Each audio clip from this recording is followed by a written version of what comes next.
Welcome to the very first episode of Portside Conversations. I am Lauralee Shapiro, owner of Where to Next Agency, and I am so thrilled that my very first guest is a very longtime friend. She was an industry colleague, and then she was a client, and she's still a client, but in a different capacity, and we are still very much friends. We have cruised together, we have traveled together. Please join me in welcoming Diane Schroeder. Good morning, Thank you. Diane. Good morning. Good morning. Good morning. And where are you coming from today? Where to next? I Where are you at the moment?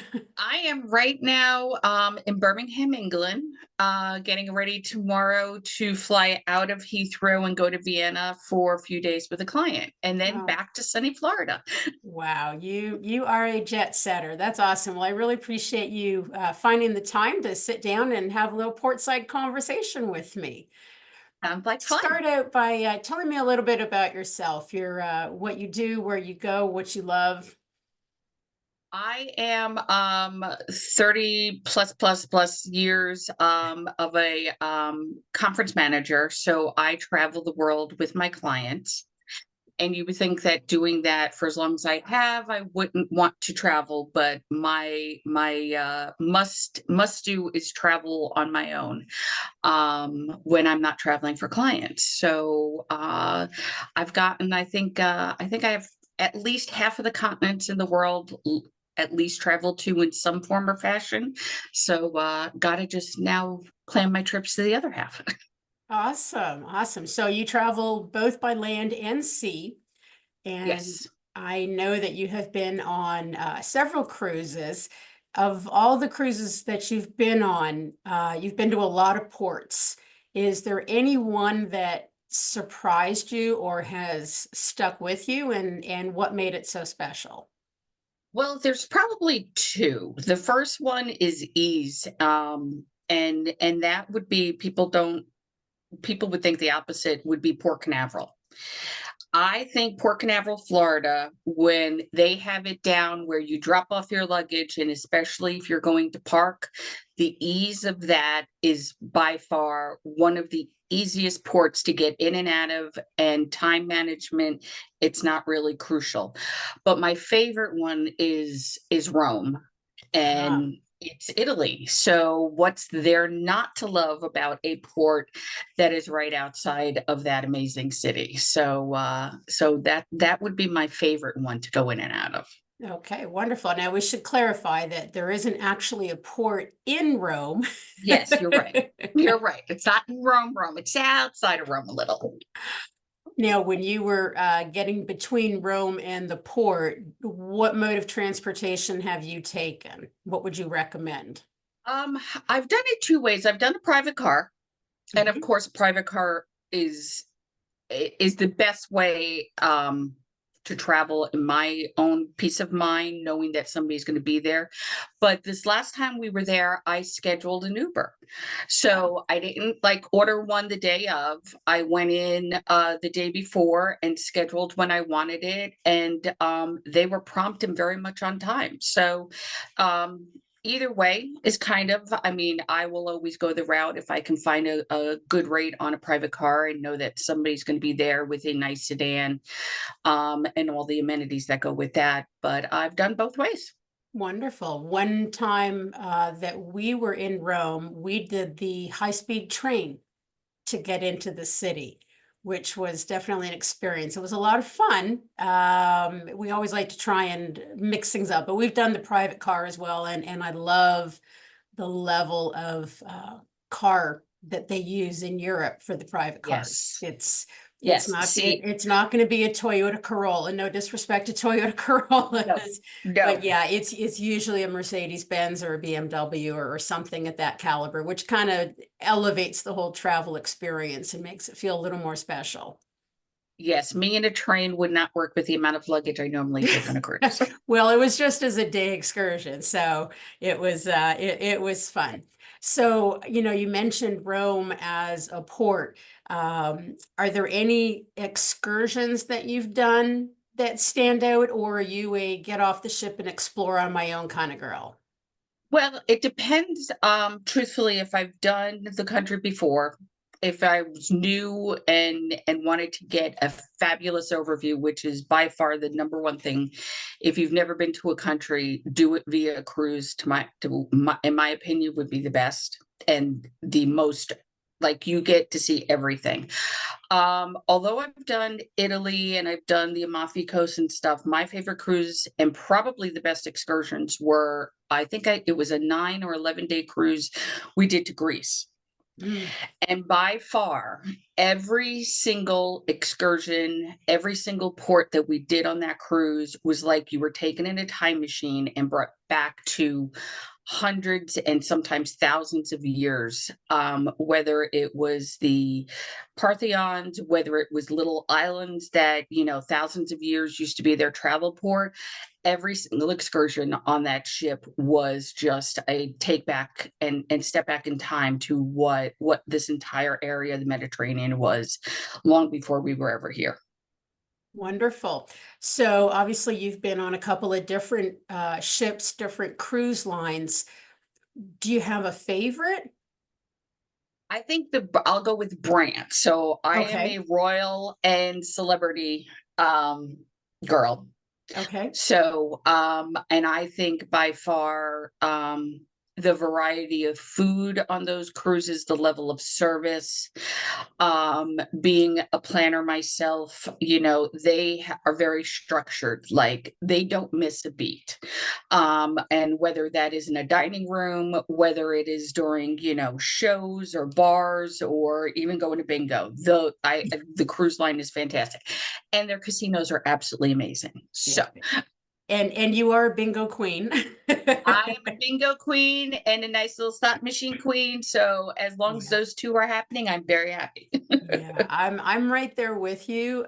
My preference between those two, as far as the casino goes, I definitely like the casinos better on Celebrity because they are 100% non-smoking. And Yes. as a non-smoker, I know they have a non-smoking section in the casino on Royal, but we all know the smoke still carries over, and I leave the casino and my clothes smell like smoke, my asthma, my allergies, I get all stuffy and everything. So there are benefits to both cruise lines. It depends. Everyone always asks me, what's your favorite cruise line? And I always sound like a lawyer and say it depends. Yes. Because it depends on where we're going. It Yes. depends on who I'm sailing with. If I've got my boys with me who are, college age young men, we have to go on Royal Caribbean, and they absolutely love the 18 to 25 late teen club.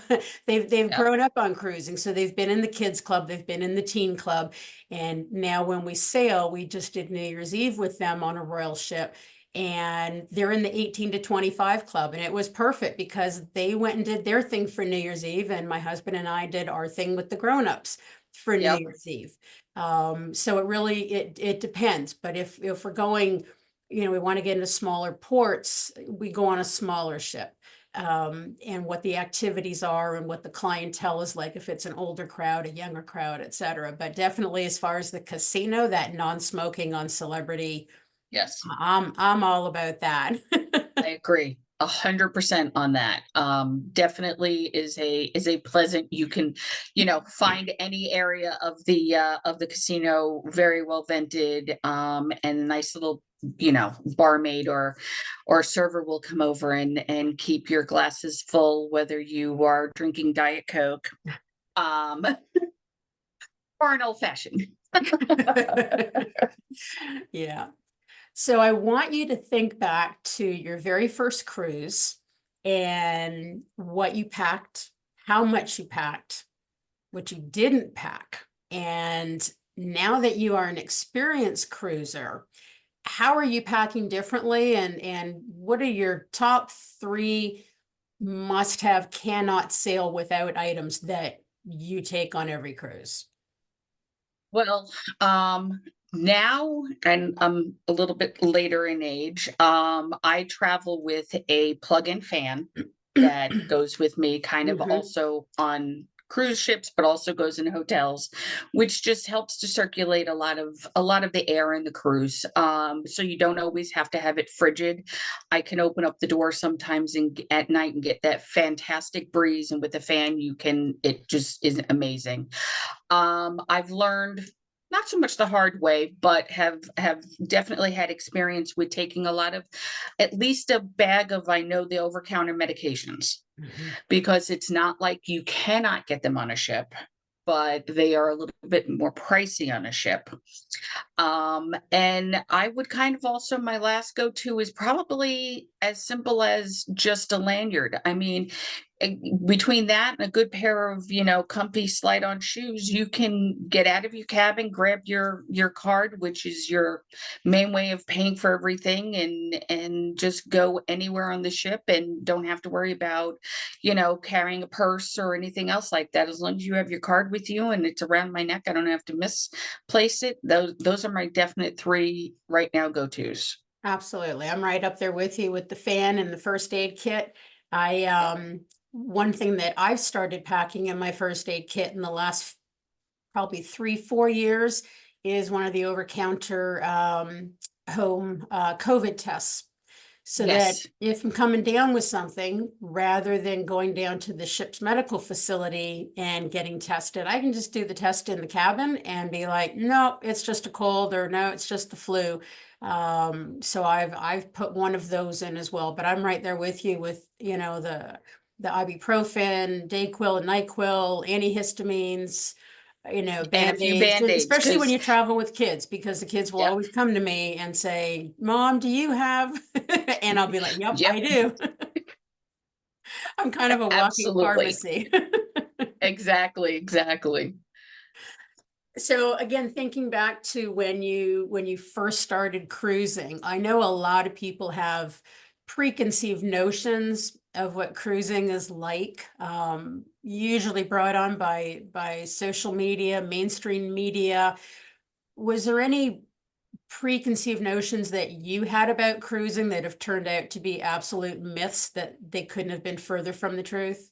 Oh, absolutely. I guess the first one was the food is bland, or, like it's just a smorgasbord all the time. And I can tell you, I have, especially, I think when we did Rome a few years back, that Italian cruise, we did the chef's table. Mm. And if you want to talk about Michelin quality food on a ship, that is definitely what you get, especially these days. I mean, the amount of different types of cuisines, especially if you go on some of like the bigger ships, like an Icon, or even, maybe you don't even have to go that far. But definitely, it's not like you either get, the buffet upstairs or the dining room. These days, you have so much and so many different options on cuisine, and they do also to dietary restrictions. I mean, vegan, vegetarian, pescatarian, and what was highlighted, because I too took a cruise over New Year's, was a lot of people think, oh, everyone also drinks on the ship and it's all about the alcohol, but they're doing a lot of mocktails. So if you think, even you may have to only be able to drink water or soda, there are so many different options when it comes to drinking along with food these days, that it's just like going to a five-star resort. I mean, so that was definitely a preconceived that, it would just be a blah food. And I love my experiences when it comes to culinary options on a ship. Wonderful. So speaking of experiences, excuse me, I know, and you know that there are many different levels of service and cabin categories on the ship, especially, when you get into like the icon class, there's, I think, 20 different cabin categories. One of your favorites is the cabins that have butler service. Oh, yes. Um, oh yes. So, some people, that, maybe don't have a butler in their day-to-day life, wouldn't know what to do with a butler. So tell me a little bit about your experience of cruising when you have butler service, what kind of services they offer. How do you use your butler when you cruise? Well, it's a butler. So, I mean, um, if you let's say for instance, if there was at one point I was craving potato chips, and I asked for a bag of potato chips, and I didn't get a bag every single day. I got a bowl of potato chips. But if there was an excursion I wanted, if there was, a show I wanted to make sure I had seats at, or restaurant that I wanted to, if for some reason I wanted a special anything, if you want anything in your cabin, if you want to, they just go above and beyond. So it's really like having a butler. Like, you don't have to do much. If we wanted to, at one point, they would have unpacked us. I feel a little odd not knowing where all my stuff is, but I mean, the level of service is, yeah, you get treated like a queen if you wanted to be treated like a queen. I mean, it is by far, if you want to pamper yourself, that is the way to go and That's the sail. way to go. Awesome, Yes, awesome. Now, have yes. you sailed in any of the cabins that have the spa access? Are you a spa girl?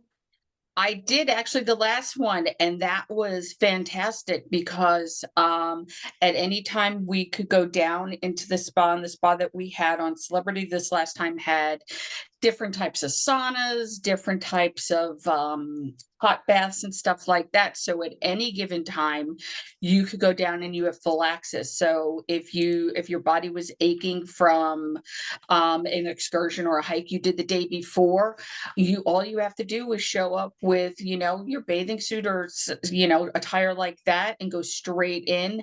And you also get, top priority to any of the quieter areas in the ship if they have